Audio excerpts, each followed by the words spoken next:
All right, so I'm gonna talk about this comic I basically breezed through, and that is the A War for Earth-3. This is another book sent to me by my good friend Chris. Chris, thank you once again for this, and the others.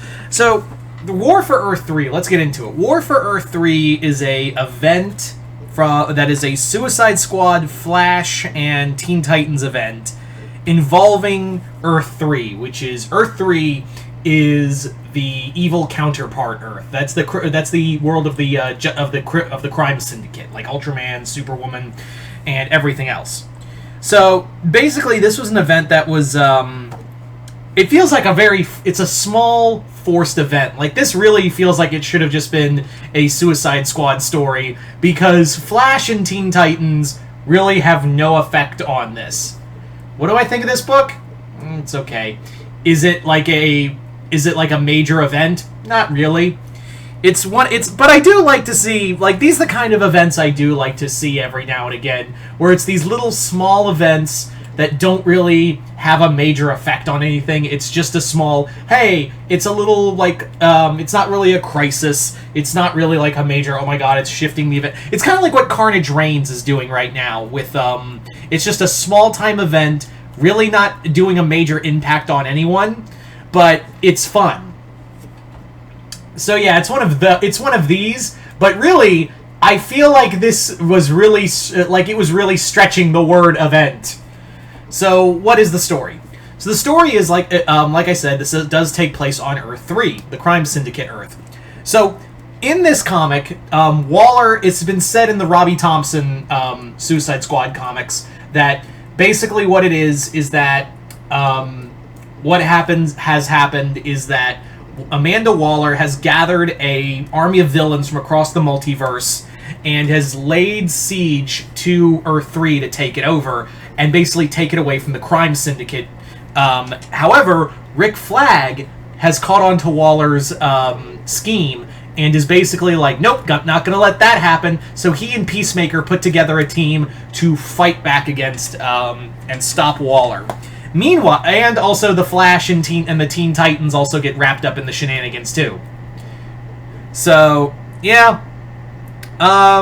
If you're wondering what and also it's funny because the thing of it is that the Earth-3, I do want to read that Earth-3 book, the Crime Syndicate miniseries that basically sets up this Earth. It sounds like a lot of fun, but basically we have like still Ultraman, but Superwoman isn't Lois Lane. It's actually, or a version of Diane. It's actually Donna Troy in this version of Superwoman. Then we have Owlman, who Owlman in here is still Thomas Wayne Jr., but he's very much like an idiot. He's just this paranoid dumbass. We also have John Stewart, who is Power Ring or Emerald Knight, and Johnny Quick, who has been brought back to life. This is just a lot of action. I do like Ambush Bug in here, and they do treat him as like the Deadpool of the book. It makes sense because Robbie Thompson did write some Deadpool. Not good Deadpool, but he wrote it. So there is some nice jokes here and there, but and there is some decent action. Robbie Thompson, as I've come to understand from what I've read of him, is that he's kind of like Michael Bay in this. Is that he's not giving you like a deep story. He's just giving you a lot of explosions and fighting, and sometimes that's okay. Sometimes that's just okay. I will say though that they do build up Cheetah as part of this Suicide Squad. She gets sucked up into the Phantom Zone in like 4 pages into the book, so don't expect Cheetah to be in this book.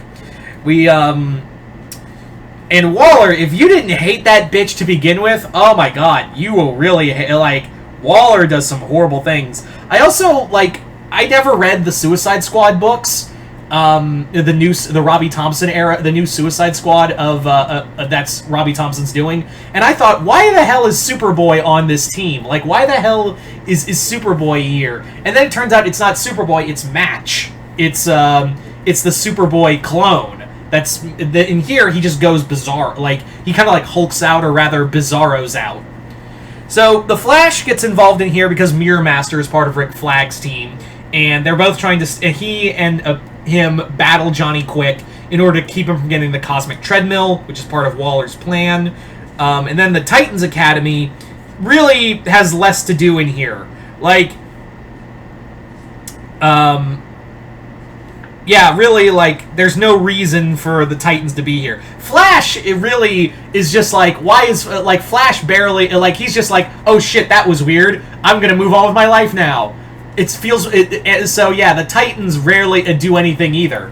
So, they have less sense, other than the kids they're training, because this is Titans Academy. And they get sucked in, they get sent to Earth-3, so Dick and the other original Titans go, and Wally helps them get to Earth-3. Yeah.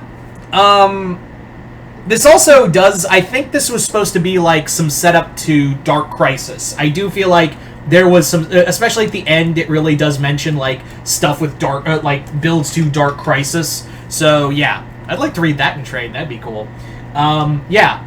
War for Earth-3 is nothing special. This is not like an earth-shattering event. This is not like a major, like, oh my god, we've forever changed Earth-3. It doesn't. This is different from the Earth-3 you saw in the New 52 and even pre-52 stuff.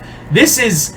The Earth-3 just is whatever the writers want it to be. Hell, they don't even mention that, I don't even think this regards, like, Ultraman's whole killing spree throughout the multiverse in the Adventures of John Kent story, unless he broke out. It's really like Earth-3 is just whatever the writers want it to be. They really, like, the continuity here for Earth-3 is little of a shit given. That's really all I have to say.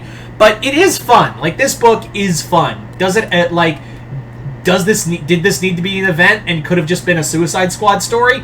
Yeah. Also, side note, I do like that there's a moment where Ambush Bug and Peacemaker end up in a bar and people are singing, but it's blacked out and it says redacted by Warner Brothers music label. I thought that was a funny joke. There's a few ones from Ambush Bug, but yeah. Yeah. So I would say give it a look, maybe at a discount price, but it's fun. That's sometimes an event needs to be, is fun. So, Chris, thank you once again for this comic. And, yeah, you guys tell me in the comments below. What did you guys think? If you read War for Earth-3, let me know in the comments below what you guys think of it. Other than that, hope you all enjoyed this. I'm Mr. Multiverse. I'll see you next time in the Multiverse.